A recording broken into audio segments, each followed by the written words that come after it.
Allahu, Allahu, Allahu, Allah.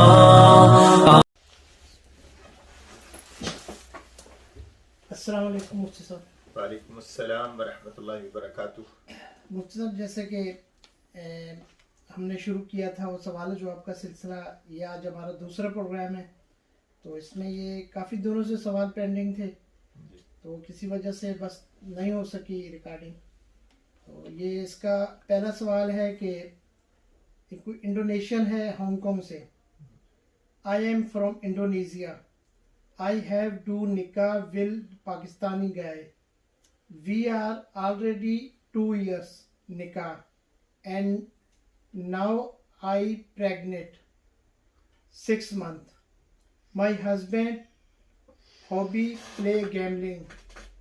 Never give nikah to me nafka. Never give nafka to wife. Last time he lost too much money because of gambling. Then my husband blame me. He less because of me. He lost because of me, and he asked me for more money. out his home, for move out his home. Money out of his home. Yeah, out of his home, and he asli gave talaq to me. My question is, it is legal if a husband give talaq to pregnant wife? بسم اللہ الرحمن الرحیم. نحمده ونصلي ونسلم على رسوله الكريم. اما بعد. First of all, I would like to express my sympathy with this sister. She is from Indonesia and her husband is from Pakistan, and what the condition of her husband she is expressing, it is indeed a very sad, and you are well aware, and it is said one goodness bring another goodness, one bad action leads to another bad action. So the problem in this question, she is mentioning not one, if someone is away from deen, the shaitan grab and brings more distance from the deen. So if he is not taking care of his wife and he is involved in gambling, and so gambling is haram. So a person who is involved in haram, how we can expect he will perform good action, good behavior with his wife? So one thing, he is doing haram, and again if he is losing money and he is blaming to his wife, so if he wins, then to whom he will give the credits? So it is not, winning is not a success in gambling, and losing the money is not only losing money is one, and losing of the Sharia hukum is another. So the third thing, that he has done divorce in a state of pregnancy. So talaq or divorce is happen if some husband deliver it in a pregnancy of his wife or non-pregnancy. It does not make any difference except in the iddah.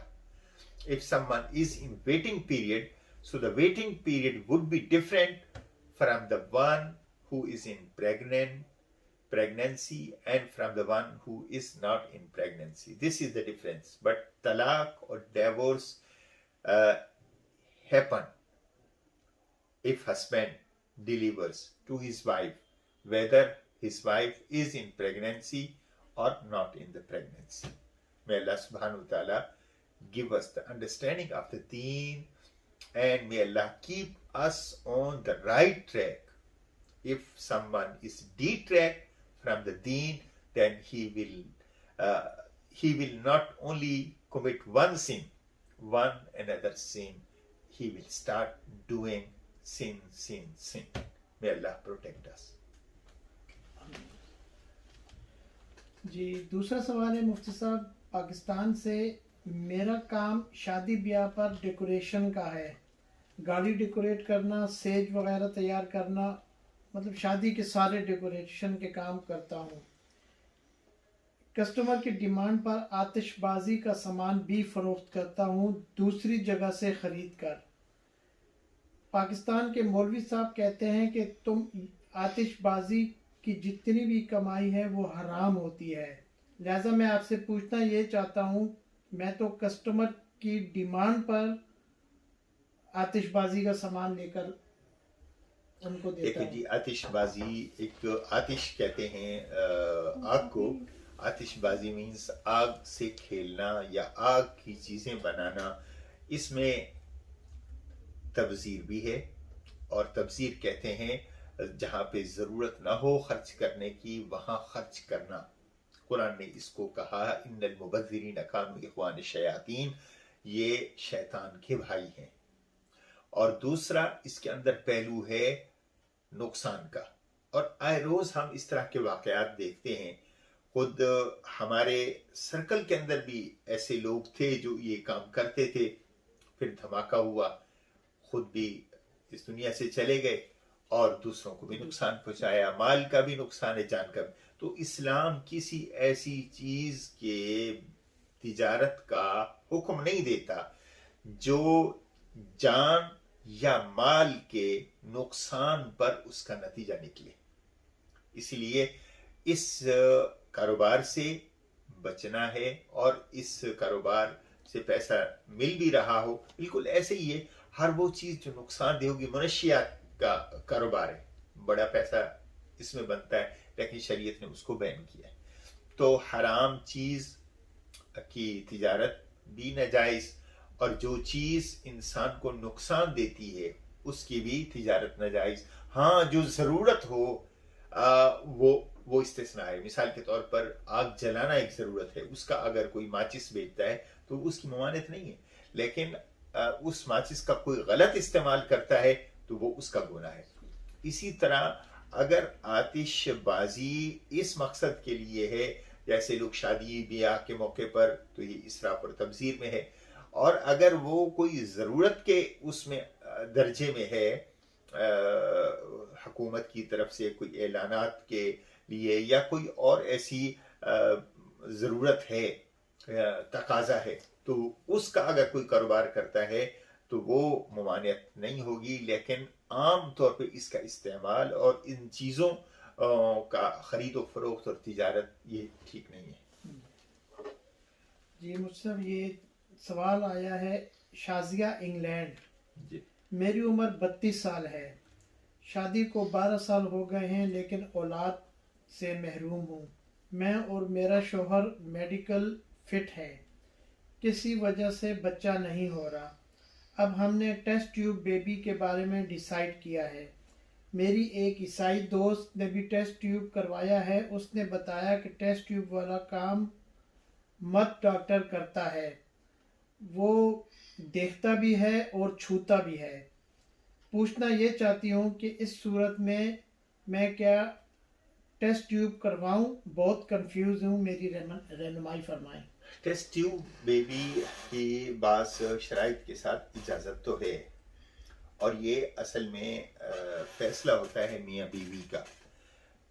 میاں بیوی دونوں کو اگر تقاضا ہے، حاجت ہے، اولاد کی ایک طلب ہر جوڑے کے اندر اللہ نے رکھی ہے، اور وہ چاہتے ہیں کہ ہو، اور کوئی اور صورت نہیں ہے سوائے ٹیسٹ ٹیوب بیبی کے، تو بہرحال ٹیسٹ ٹیوب بیبی کے ذریعے جو اولاد کا حصول کا ایک طریقہ ہے، اس میں شرائط ہیں کہ وہ گنجائش ہے کہ اس میں کوئی تیسرا بندہ انوالو نہ ہو، میاں بیوی کا ہی مادہ اور بیضہ انڈا جس کو کہتے ہیں انہی کا میلاپ ہو، اور اس طریقے سے کر سکتے ہیں. باقی مرد ڈاکٹروں کے علاوہ اور ڈاکٹریں بھی موجود ہیں اس فیلڈ کے اندر, ان سے بھی کرایا جا سکتا ہے.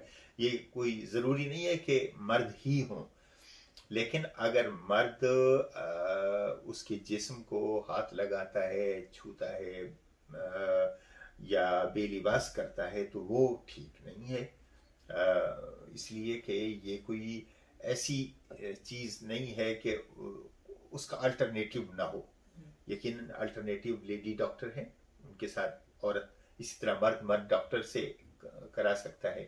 تو اس صورت میں اور ویسے میرا نہیں خیال کہ عورت کو مرد ڈاکٹر کے پاس جانے کی ضرورت ہے. ایسے اب تو یہ میڈیکل سائنس اتنی پروو کر گئی ہے, تو اس میں تو اس لیے اگر تو بے لباس ہونا پڑے مرد کے سامنے بغیر ضرورت کے, وہ جو جائز نہیں ہے. اور وہ ضرورت یہ ہے کہ جیسے کسی کو اچانک ایکسیڈنٹ ہو گیا, کوئی ڈاکٹر نہیں ہے مرد, تو صرف مرد کا ایکسیڈنٹ ہوا, عورت دیکھ رہی ہے, یا اس کے اپوزٹ مریض عورت ہے, مرد ڈاکٹر ہے, اور آپ کسی ایسے ملک کے اندر ہیں جہاں پہ وہ اویلیبل نہیں ہے, تو ظاہر جان بچانے کے لیے اس کی گنجائش ہے, اجازت ہے, مرد ڈاکٹر سے علاج کرایا جا سکتا ہے. جان بچانا پہلے ضروری ہے. لیکن اگر کوئی, اور اس کیس کے اندر ٹیسٹ ٹیوب بیبی والے کیس کے اندر اگر مرد کی انوالومنٹ اس طرح کی نہیں ہے کہ مرد کے عورت کو مرد کے سامنے بے لباس ہونا پڑے, اگر اس طرح کی صورتحال نہیں ہے تو پھر علاج کرایا جا سکتا ہے. جی مفتی صاحب نے بہت کمپلیٹ جواب دے دیا ہے. امید ہے شازیہ آپ سمجھ گئی ہوں گی. جی یہ اگلا سوال ہے جی ہانگ کانگ سے محمد نقاش بھائی کا. جولی بی اور پوپائے حلال کہہ کر فوڈ سیل کرتے ہیں. جولی بی سے پوچھو حلال سرٹیفکیٹ تو فلپائن کا دکھاتے ہیں, اور اگر پوپائے والوں سے پوچھو تو وہ آسٹریلیا کا بتاتے ہیں حلال سرٹیفکیٹ. پوچھنا یہ تھا کہ آیا یہ دونوں ملکوں کا حلال سرٹیفکیٹ ایکسیپٹیبل ہے یا نہیں, جبکہ ہماری اپنی اسلامی ٹرسٹی ہانگ کانگ حلال سرٹیفکیٹ ایشو کرتی ہے. جی بڑا اہم سوال ہے اور اہم مسئلے کی طرف انہوں نے توجہ دلائی ہے. مسئلہ یہ ہے کہ جولی بی کے حوالے سے جو چین ہے فوڈ کی, اس میں ان کا کلیم ہے کہ ان کے پاس چکن حلال ہے, لیکن چکن کے حلال ہونے کی جو ان کے پاس سپلائی ہے کنٹینیوسلی ہو رہی ہے یا ٹائم ٹو ٹائم وہ چینج ہوتی رہتی ہے, اس کا ہمیں نہیں پتہ.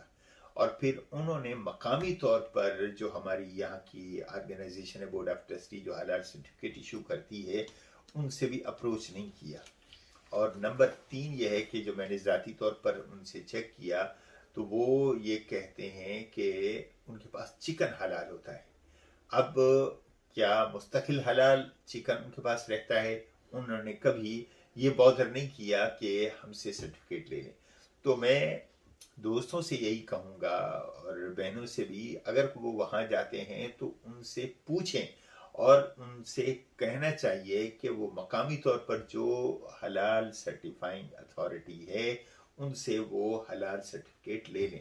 تو جب ہمیں اپروچ کریں گے تو ہمارا ایک سسٹم ہے, جب اس سسٹم کے اندر آئیں گے تو ان پر چیک بھی رہے گا اور ہم ان کا پروسیجر بھی, ان کے سٹوریج بھی اور ان کا پروسیس بھی سب چیک کرتے ہیں. اور جہاں سے وہ حلال سرٹیفکیٹ, جیسے آپ کہہ رہے ہیں فلپین کا ہے, تو ہم فلپین کی جو حلال سرٹیفائنگ اتھارٹی ہوگی ہمارا ان سے کانٹیکٹ ہوگا, ہم وہ چیک کریں گے کہ واقعی یہ جو شپمنٹ چکن کی فلپین سے آئی ہے یہ واقعی حلال ہے اور آپ نے حلال سرٹیفکیٹ دیا بھی ہے کہ نہیں دیا. اور پھر حلال ہونے میں بھی بعض جو ہوتے ہیں وہ مشینی ذبیحہ کو بھی حلال سرٹیفکیٹ دے دیتے ہیں, بعض ہینڈ سلاٹر کو ہاتھ سے ذبح کیے ہوئے کوئی حلال سرٹیفکیٹ دیتے ہیں.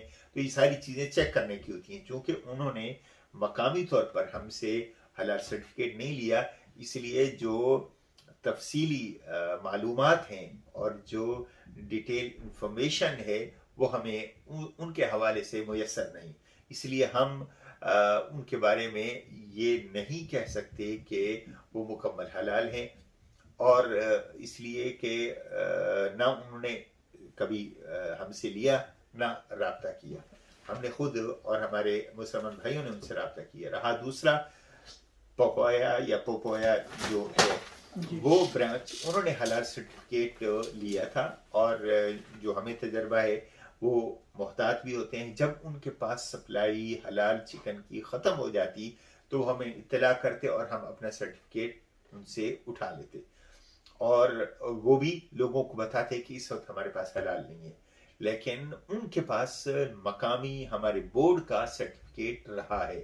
اب ان کے پاس وہ ہے یا نہیں یہ مجھے ابھی آسٹریلیا کا ہے نہیں. تو وہ پھر ان کے لیے بھی یہی ہے کہ اگر وہ حلال سپلائی حلال سروس پرووائڈ کر رہے ہیں تو ان کو مقامی طور پر حلال سرٹیفکیٹ لینا چاہیے، جیسے کہ وہ پہلے لیتے رہے ہیں. مونگکوک میں ان کی برانچ ہوا کرتی تھی، ابھی بھی ادھر ہی ہے. ہاں، لیکن ان کے پاس ہمارا سرٹیفکیٹ ہوا کرتا تھا. لیکن جب ان کے پاس حلال سپلائی ختم ہوئی تو وہ پھر انہوں نے خود کہا کہ اب نہیں ہے، تو پھر ہم نے وہ سرٹیفکیٹ ان سے واپس لے لیا. ابھی جو صورتحال ہے میرے علم میں نہیں کہ ان کے پاس مقامی طور پر کیوں نہیں. اگر نہیں ہے تو پھر احتیاط کرنا بہتر ہوگا.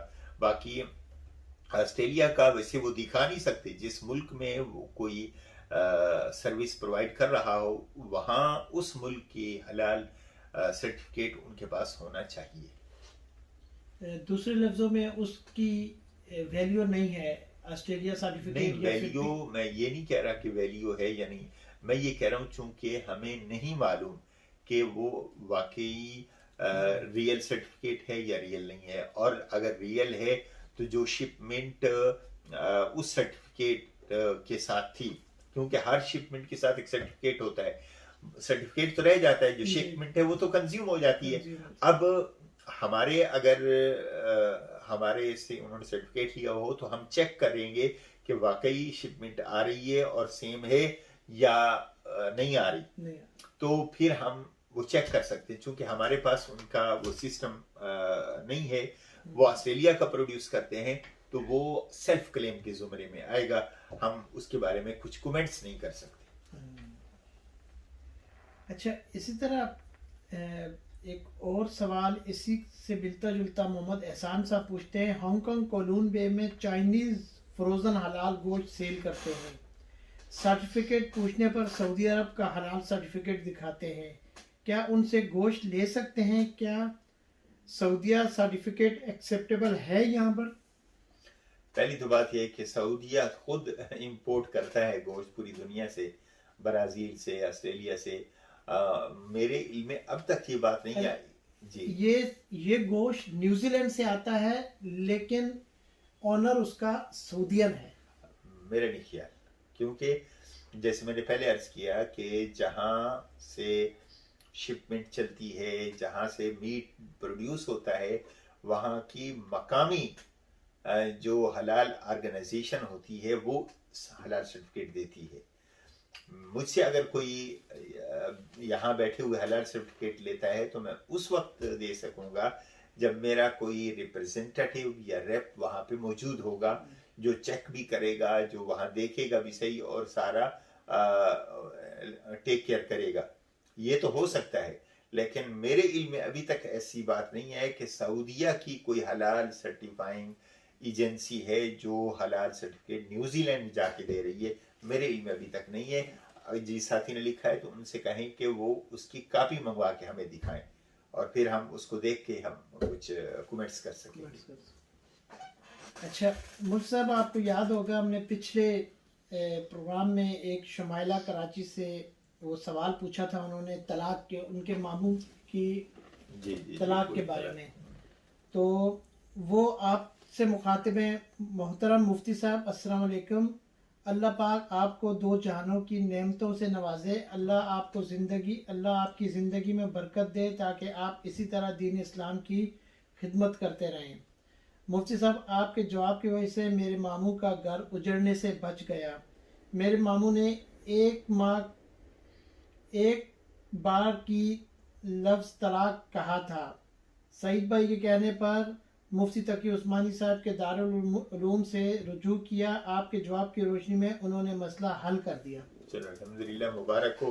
اصل میں کوئی بھی عالم کوئی بھی مفتی یہ نہیں چاہتا کہ کسی کا گھر تباہ ہو.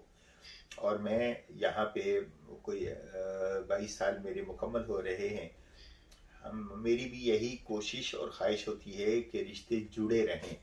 رشتے توڑنا یا رشتوں کو توڑوانا یہ اسلام کا مزاج نہیں ہے. لیکن اگر کوئی جان بوجھ کے توڑ ہی دے یا توڑنے پہ تلا ہوا ہو تو ظاہر ہے میں اس سلسلے میں یا کوئی بھی مفتی کچھ نہیں کر سکے گا. بہرحال احتیاط برتنا چاہیے. گفتگو میں بیوی کے ساتھ غصہ ہر انسان کو آ جاتا ہے, تعلقات میں اونچ نیچ آ جاتی ہے, لیکن الفاظ کے انتخاب میں انسان کو احتیاط برتنا چاہیے. اور بالخصوص لفظ طلاق منہ پہ بھی نہیں لے آنا چاہیے, اس لیے کہ یہ مرد کی کمزوری ہے کہ وہ آخری موقع تک اور آخری اس تک پہنچ جاتا ہے کہ بس یہ طلاق میں نے طلاق. یہ کوئی سمجھداری نہیں. بہرحال مجھے خوشی ہوئی کہ ان کا مسئلہ حل ہو گیا, گھر تباہ ہونے سے بچ گیا. اور گھر کی کیا تباہی ہوتی ہے, یہ تو خاندانوں کی تباہی ہوتی ہے. دشمنیاں ہو جاتی ہیں اور پھر ساری زندگی کا روگ ہوتا ہے, بچوں کی تربیت پر اس کے اثرات ہوتے ہیں. اللہ تعالی ہم سب کو سمجھ نصیب فرمائے اور ہمارے نوجوانوں کو اس طرح کی صورتحال سے محفوظ فرمائے. آمین. جی مفتی صاحب اگلا سوال ہے الطاف سعودی عربیہ سے. مرنے کے بعد جسم کے اعضاء ڈونیٹ کرنا کیسا ہے؟ جی اس پر خیر کافی بحث و تمہیز ہوئی ہے. شروع میں جب یہ ٹرانسپلانٹیشن کا سلسلہ ہوا تھا اس میں ہمارے جو فتویٰ ظاہر کافی سخت تھا کہ وہ جائز نہیں ہے. لیکن ابھی کافی علماء نے مفتیان نے اس سلسلے میں جو فتوے دیے ہیں اس میں گنجائش ہے چند شرائط کے ساتھ. اور وہ شرط یہ ہے کہ جو ڈونر ہے, دینے والا, اپنا عضو, اس کی اپنی زندگی کو اس سے خطرہ نہ ہو. نمبر 2, اس کی وہ خرید اور فروخت کا معاملہ نہ ہو. کوئی کڈنی دیتا ہے, کوئی لیور کا حصہ دیتا ہے, تو وہ پیسے لے کر بیچنا جائز نہیں ہوگا. ٹھیک. دوسرا, اس کی اپنی صحت اس سے خراب ہونے کا وہ نہ ہو. تو ان شرائط کے ساتھ اعضاء دیا جا سکتا ہے اور تاکہ کسی دوسرے کی زندگی کو بچایا جا سکے. اچھا, ان کا سوال مرنے کے بعد. ہاں, مرنے کے بعد کے سلسلے میں بھی ابھی زیادہ تر کی تو رائے یہی ہے علماء کی, اکثریت علماء کی, کہ جائز نہیں. اس لیے کہ یہ انسان کے اپنے, یہ تو اللہ کی امانت ہے, اس کو خود کو بھی, جیسے اس کو اپنی زندگی ختم کرنے کا اختیار نہیں ہے تو اپنے اعضاء موت کے بعد کسی اور کو دینے کا بھی اس کو اختیار نہیں. آپ ایسے دیکھیں کہ مال آپ کا ہے اور آپ اپنی زندگی میں اپنی مال کے بارے میں وصیت کرتے ہیں تو اس وصیت کی بھی ایک لیمٹ ہے کہ 1/3 میں آپ دے سکتے ہیں. کہ بھئی آپ کہیں کہ میرا سارا مال میرے ایک بیٹے کو دیں, دوسرے بیٹے کو نہ ملے, شریعت کہتی ہے کہ آپ کی یہ وصیت کارگر نہیں. ٹھیک. لیکن کچھ علماء کی ابھی جیسے کہ صورتحال ہے, مجھے خود یہاں کی مقامی گورنمنٹ کی طرف سے بھی کل یہ اس ہیلتھ ڈپارٹمنٹ والوں کی طرف سے بھی آیا تھا کہ اب لوگ کم ڈونیٹ کر رہے ہیں. تو اس میں کسی حد تک کچھ اس پر علماء ریسرچ کر رہے ہیں اور کچھ گنجائش نکالنے کی کوشش کر رہے ہیں کہ اگر اعضاء کا کوئی حصہ ان کو دینے سے کسی دوسرے کا بھلا ہو تو شاید اس میں کوئی صورت بن سکے. اور لیکن بہرحال ابھی یہی ہے کہ اللہ کی یہ امانت ہے اور اس حوالے سے اگرچہ اللہ جہاں پہ بھی عضو ہوگا اگر نکال بھی لیا جائے اس کی آنکھیں تو روز قیامت جب اللہ کھڑے کرے گا تو ہر ایک کو اس کا اپنا عضو اس کو مل جائے گا. باقی کسی انسانیت کا اس سے فائدہ ہوتا ہے تو گنجائش ہو سکتی ہے. لیکن میں اکیلا فرد کی حیثیت سے اس پوزیشن میں نہیں ہوں کہ جو فتوے ہیں ان کو ریجیکٹ کروں، لیکن اس پہلو کو اگر دیکھیں جیسے کہ انسانی صحت اور انسانی بقا کا مسئلہ ہے اور کسی سے اس کو فائدہ پہنچ سکتا ہے تو گنجائش نکلنی چاہیے. اچھا مجھ صاحب، یہ محمد الیاس کراچی سے، مفتی صاحب اسقاط کی شرعی حیثیت بتائیں. اسقاط سے اب کیا مراد ہے؟ ایک تو ہمارے پاکستان کے علاقہ اٹک میں کوئی یہ رواج ہے اسقاط کا، کوئی بندہ فوت ہو جاتا ہے تو شاید اس کے ساتھ سامان وغیرہ دیتے ہیں. تو خیر یہ تو غیر شرعی کا کوئی حکم نہیں ہے، اس لیے کہ اگر شریعت کا یہ حکم ہوتا تو وہ شریعت آفاقی ہوتی ہے اور دائمی ہوتی ہے، علاقائی نہیں ہوتی.